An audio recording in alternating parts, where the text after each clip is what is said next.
ఆంధ్రప్రదేశ్ రాజకీయాల్లో ఇప్పుడు ఆకివీడు హాట్ టాపిక్గా మారింది. పశ్చిమ గోదావరి జిల్లా ఉండి అసెంబ్లీ నియోజకవర్గం పరిధిలోని ఆకివీడు పెదపేటలో విగ్రహాల ఏర్పాటు వివాదం దుమారం రేపుతోంది. అక్కడ తమ పేటలో ఉన్న గుడిని గుంతేనమ్మ గుడిగా అభివృద్ధి చేసుకుంటామని స్థానికులు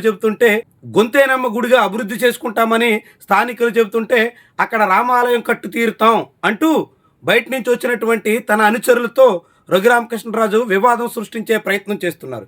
దాంతో స్థానికులకి బయట నుంచి వచ్చినటువంటి వాళ్ళకి మధ్య దుమారం చాలా వివాదంగా మారి ఇప్పుడు రాజకీయంగా ప్రకంపనలు పుట్టిస్తుంది.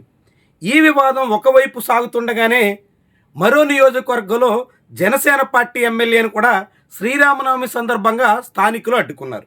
అయితే అక్కడ అడ్డుకున్నది తెలుగుదేశం పార్టీ మిత్రపక్ష శ్రేణులు. జనసేన పార్టీ ఎమ్మెల్యేని మిత్రపక్ష కార్యకర్తలు అడ్డుకోవడం రాజకీయంగా ఆసక్తికర వ్యవహారంగా కనిపిస్తోంది. స్థానికంగా తెలుగుదేశం పార్టీ శ్రేణుల ప్రమేయంతో సంబంధం లేకుండా వైఎస్ఆర్సీపీ నుంచి జనసేనలో చేరినటువంటి వాళ్ళ ఆహ్వానం మేరకు తమ గ్రామంలో ఎలా శ్రీరామనవమి వేడుకలకు హాజరవుతారు అన్నది టీడీపీ శ్రేణుల అభ్యంతరం.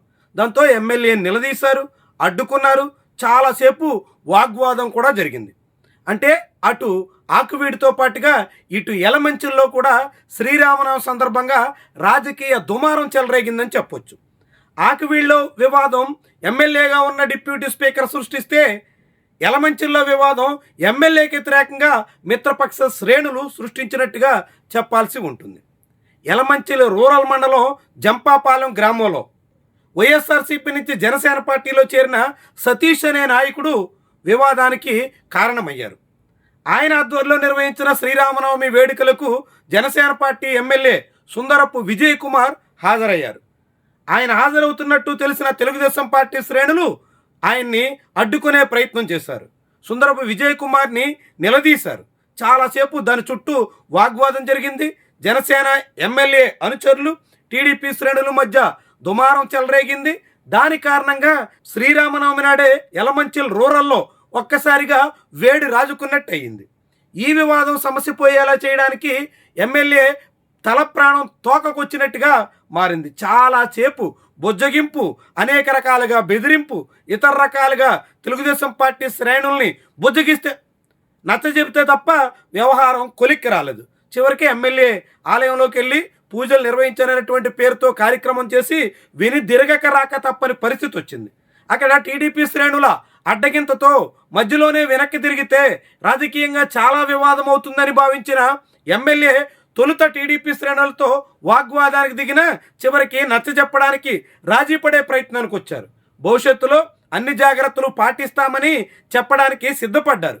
ఇలాంటి తరుణంలో తెలుగుదేశం పార్టీ శ్రేణులు కూడా ఒక అడుగు వేయడంతో వివాదం చాలాసేపు వేడి రాజుకున్న తర్వాత చల్లబడ్డానికి మార్గం సుగమమైంది. మొత్తంగా యలమంచిలి జంపాపాలెంలో కూడా జరిగినటువంటి ఘటన రాజకీయంగా ఆసక్తికర పరిణామంగా మారుతోంది. ఇప్పటికే ఎమ్మెల్యేగా ఉన్న సుందరపు విజయ్ కుమార్ని గతంలో మత్స్యకారులు నిలదీసేటంత వరకు వెళ్ళింది.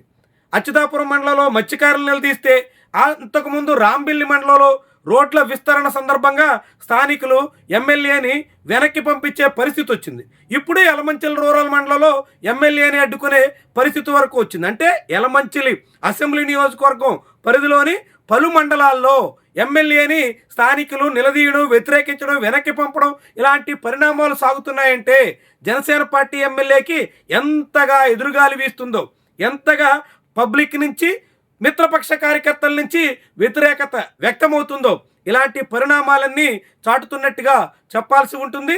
రాజకీయంగా శ్రీరామనవమి నాడే జనసేన పార్టీ శ్రేణులు ఆకివీడిలో దెబ్బలు తిన్నారు అంటూ చాలా పెద్ద వివాదం జరుగుతున్నటువంటి సమయంలోనే జనసేన పార్టీ ఎమ్మెల్యేని తెలుగుదేశం పార్టీ శ్రేణులు అడ్డుకున్నటువంటి తీరు ఆసక్తికర విషయంగా చెప్పాల్సి ఉంటుంది.